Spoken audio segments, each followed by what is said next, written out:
पिटाइ खान्छ नि त मजाले होइन केटाहरू 5-7 जना पऱ्यो भने त बिर्छ त That you shot your heart out, well I know it's true. Sometimes love can hurt, so if it's मन पर्दैन कसैलाई पनि है त्यसकारण यो विषय एकदमै चल्दो बल्दो विषय चाहिँ हो होइन यो अब सरकारको आफ्नै नीति छ होइन मेजर प्रोग्राम चाहिँ फोरमा लागेको छ तर हाम्रो पोलतिर कस्तो छ भन्दाखेरि 2 नम्बर 3 नम्बर 4 नम्बर जोडेर बनेको थियो भने हाम्रो नाम भन्छ त्यहाँतिर 4 महिला भन्दा 1-1.5 घन्टा हामी डिस्कसन गरौँला म पनि त्यस्तो एकदम धेरै फुर्सदिलो मान्छे होइन तर तपाईहरु यत्रो जाग्दा म पनि सुतेर बस्न सक्दिनँ मेरो 1 घन्टा निद्रा कम गर्छु 1 घन्टा मेरो खाना खाने समय कम गर्छु हैन 2 अनलाइनमा कुरा भयो फोहोर व्यवस्थापन अभियान सम्बन्धी त्यहाँ ग्रुपमा हामी बसेर कुरा गऱ्यौँ म अब पूर्व प्रयोगकर्ता पनि विगत 20 वर्षदेखि म क्षेत्रमा काम गर्दैछु काम गर्ने कमिटेड साथीहरु कमिटेड नै हेर्नुस् 1 महिना काम गरौ बन्छ यो जनप्रतिनिधिहरुले यो गर्नै पर्ने काम हो उहाँले गर्नुहुन्छ कुरालाई हिजो याद गर्नुभयो कि भएन यो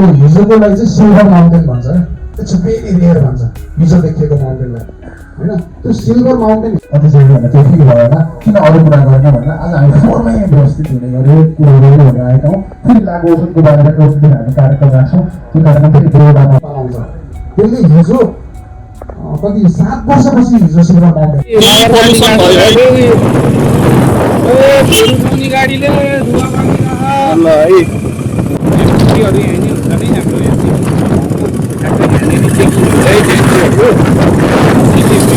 खाना राख्नु भाइ भाइ 90s क्याफेबाट हो नि पारिपट्टि भन्नाले चोकबाट त होला यतापट्टि छोरोपाटनतिर जानु पऱ्यो भो टाढा हो भाइ निकाल हामीले अब कस्टमरदेखि जाँदैछ मैदा 90s क्याफे एउटा बाइक झिक्दैछ बाइक मोडिफाई छ सबहरू हाम्रो झोलामा छ है यो यिनीसँग हामी 90s क्याफेतिर लाग्दैछ कार्यक्रम भयो के भयो होइन तपाईँलाई छोटो फाटिङतिर हाम्रो साइलेन्स छ थुप्रिसकिएको छ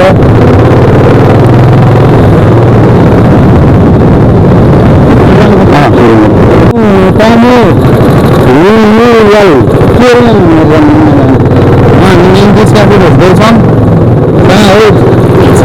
100 meter 10 late.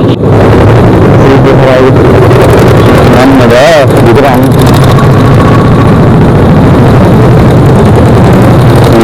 Indies cafe में बाइक सेफ रखना alhamdulillah. बाइक बेहतर सा ये आज हम फाइनली घरबाटै समाधान हुन्छ भने प्रष्ट भयो कि उहाँको घरबाट एउटा महिला आएन झरेन भनेपछि उहाँले टोलमै भनेपछि घर टोल भनेपछि यसरी आयो कि होइन र मार्गदर्शनको रूपमा चाहिँ एउटा क्वेसन के सोध्नु मन लाग्यो हामी यो फोहोर मैलाको विषयमा मात्र जाने हो कि अरू विषयमा नि अरू प्रोग्राममा नि काम गर्नु पर्छ अनलाइन प्रोग्राममा चाहिँ अहिले चाहिँ मेजर प्रोग्राम चाहिँ फोरमा लागेको छ तर हाम्रो पोलतिर कस्तो छ भन्दाखेरि 2 नम्बर 3 नम्बर 4 नम्बर जोडेर बनेको थियो भने हाम्रो नाम भन्छ त्यहाँतिर 4 महिला भन्दा पिटाइ खान्छ नि त मजाले होइन केटाहरू 5-7 जना पऱ्यो भने त बिर्छ त होइन तर के भने ब्याकअपको रूपमा चाहिँ बोल्ने आँट चाहिँ हामी सबैजना 31वटा बाटो भयो भने चाहिँ कति भयो क्या उहाँले कति सङ्घर्ष गर्नुभयो कति गाह्रो भयो होइन तर ब्याकअपमा कोही छैन भनेपछि त त्यो भयो नि त होइन दिदीलाई कति ठाउँमा यो कुराहरू चाहिँ जनचेतनाको रूपमा चाहिँ दिनुपर्ने छ भनेपछि एउटा प्लेटफर्म हामीले तयार गर्न पायो भने दिदीको कुराहरू पुगेपछि त होइन जनचेतनामा धेरै भएपछि मान्छे अवेर भएपछि मात्र त हुने हो अवेरै नभएपछि त हेर्नु न कस्तो अप्ठ्यारो ठाउँमा घर बनाएर बस्छ होइन ड्रिल हानिरहेको हुन्छ त्यही हेरेर बस्छ होइन यो उस भयो क्या अनि विकासको कुराहरूमा हामी चाहिँ नेता पनि होइन केही पनि होइन होइन तर यो समस्या हामीलाई भयो क्या यो फोहोरबाटै महामारी रूप लिन्छ यो चाहिँ बिरामी हुन्छ हामी मर्छौँ भन्ने कुरा चाहिँ मध्येमा म एउटा पनि पर्छु सो यो विषय एकदमै चल्दो बल्दो विषय चाहिँ हो होइन यो अब सरकारको आफ्नै नीति छ होइन हुन त सबै बोर्डरै सिल गर्दै हुन्छ कहाँबाट लागु औषध आउँथ्यो र भन्ने कुरा पनि आउन सक्छ होइन यो संसारकै सबैभन्दा ठुलो समस्या चाहिँ हो। तर हामीले हाम्रो घर गाउँका दाजुभाइ दिदीबहिनीहरूलाई चाहिँ कसरी बचाउने भन्ने कुरा चाहिँ पोखरा पोखराले चाहिँ त्यसको चाहिँ जिम्मेवारी चाहिँ पक्कै लिनुपर्छ होइन। उहाँहरूलाई पुनर्स्थापनको लागि हामीले कसरी सेवा गर्ने, कसरी आर्थिक पनि हुँदैन कि होइन। अहिले लगभग एउटा भाइ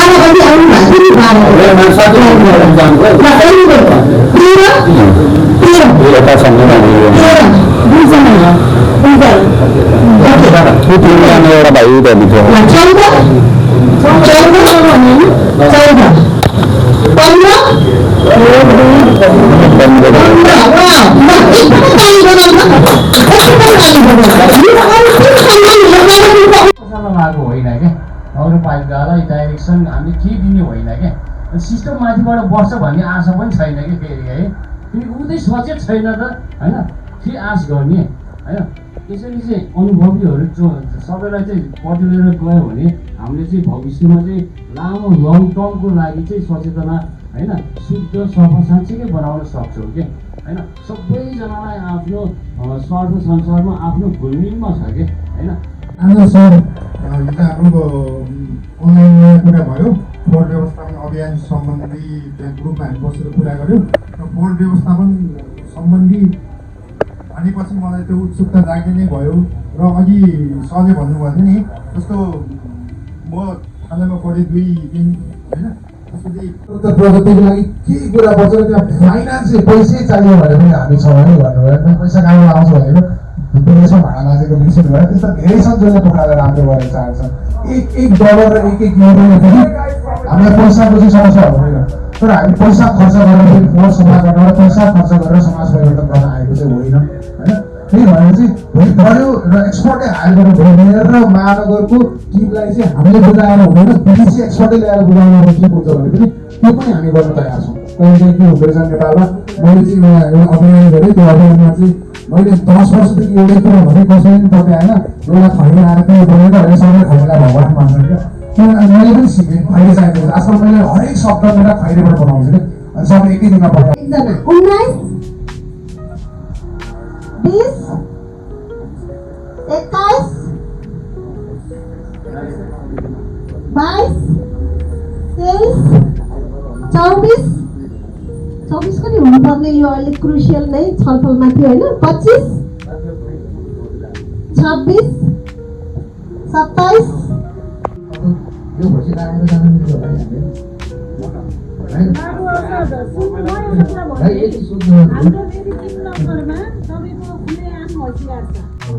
साथी लाइसेन्सिङ हुने अनि भाइले प्रश्न लागु थियो यसमा अलिकति भन्नु मन लाग्यो। म लागु पूर्व प्रयोगकर्ता पनि विगत 20 वर्षदेखि म क्षेत्रमा काम गर्दैछु अनि हाल पनि म काम गर्दैछु। र उहाँले भन्नुभएको शीर्षक अब हामीले जुन ठाउँको नाम लिनुभयो हामी त्यही इनोभेटिभ मान्छे हो क्या। उनीहरू सामानहरू बनाइरहेको छ अनि उसँग पैसा हुँदैन, त्यो दुईवटा बनाउँदा हुँदैन, एउटा बनाउने बनायो। अनि मैले उसलाई के भने जस्तै तैँले अस्ति बनाएको जस्तो साइकल अब 20वटा बनाउनु पऱ्यो भने म त अल्छी छु, घरमै बसेछु, तर मेरो खातामा 20 लाख होला हो, त्यो 20 लाखले चाहिँ तँलाई हालिदिन्छ र त्यसले चाहिँ त फाइदा हुने कुरा हो भनेको। यसले चाहिँ नट ओन्ली समाज मात्रै होइन, आर्थिक रूपमा हामीलाई रोजगारीको कुराहरूदेखि लिएर सबै कुरामा जाने हो। तर अघि त्यो जाने भनेर हतार गर्ने होइन, हतार गरेर हामीले जाने होइन। हामीले जुनै कुरा जस्तै अघि मैले पनि प्रस्ताव राखेँ, मणिपालको पनि कुरा आइरहेको छ हामीलाई। मणिपालको बारेमा किन बोल्नुहुन्न भनेर, तर मणिपालको बारेमा समस्या धेरै बढेर बसेको समस्या हो होइन। मैले भने हजुरलाई 20 वर्ष म यसमै काम गर्दैछु होइन। 10-12 वर्ष त मैले आफैले इन्जेक्सनमा हाल्दै हिँडेँ होइन। मैले म 3 वर्षभन्दा बढी त एडिक्सनमै बिताइसकेँ कि यहाँ होइन। बच्चाहरू त अझ यहाँ त अझ नयाँ नयाँहरू अझ प्रडक्ट हुँदैछ यहाँ त। उहाँहरू अझ यो कुरामा हुँदै हुनुहुन्छ क्या अझ एकदमै। किनकि सबै कुरा होइन इन्टरनेटमा छ अनि उनीहरूलाई एक्सपेरिमेन्ट गर्नु मन लाग्छ अनि उहाँहरू चाँडोभन्दा चाँडो यो कुरामा आउने सम्भावना चाहिँ बढी छ। सो द्याट यति नै भन्न चाहेँ। भाइले भएको प्रश्न एकदमै राम्रो थियो, अलिकति अनुभव थियो होइन। अनि यो कुरा चाहिँ मैले यहाँलाई राख्न चाहेँ। थ्याङ्क यू भेरी मच एकदमै। ल हाम्रो भर्खरैको पोखराको कार्यक्रम चाहिँ सक्सेसफुल्ली सकिएको छ। एकदम खुसी लाग्यो। यहाँ चाहिँ अब राम्रो कुराहरू भयो र अब हामीले पोखरालाई चाहिँ कसरी अगाडि बढाउने र पोखरा चाहिँ छिटै दामी टुरिस्ट हब कसरी बनाउने, कसरी क्लिन पोखरा बनाउने लगायत सबै कुरामा डिस्कस भएको छ र हाम्रो युट्युबमा चाहिँ फुल भिडियो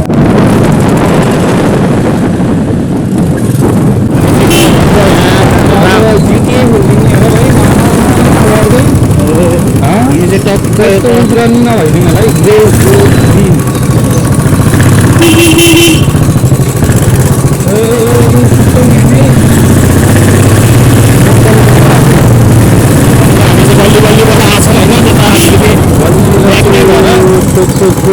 पुलिस यसरी तिर्पल रोड चाहिँ हिँड्नु भएन है स्कुटरमा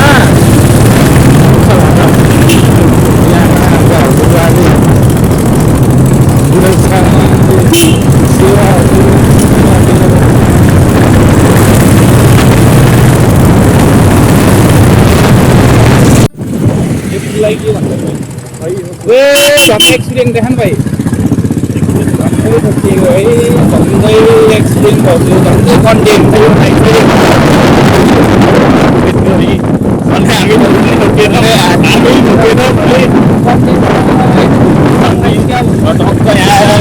साइकल भनेर 5 वर्ष सोल्युसन 10 वर्ष सोल्युसन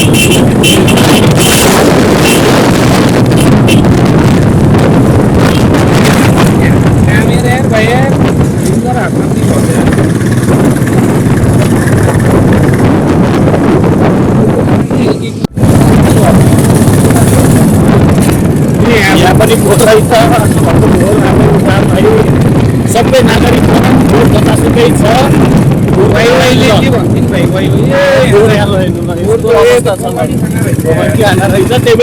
कबड्डी खानालाई धरि म चाहिँ फोहोर लैजा भन्ने पनि लैजान्ने फ्रीमा यस्तो अवस्था भइदियो यसको कबड्डी जसले फोहोर पाउँछ उसलाई फोहोर लैजा भन्न हाम्रो के हो खास हामी रङ साइड लाइट वाला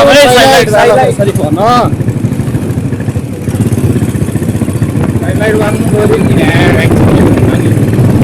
बिहाबाट चाहिँ यस्तो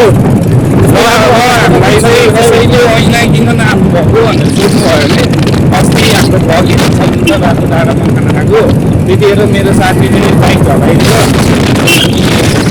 बाइक अब के भन्छ नयाँ अनि त्यही भएर झोलामा झोलामा तेलको बस्ती चाहिँ पक्क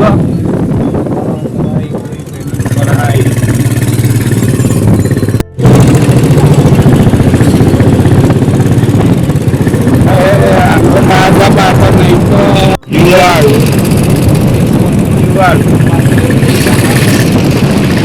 हाम्रो भद्रकाली स्कुल वान भद्रकाली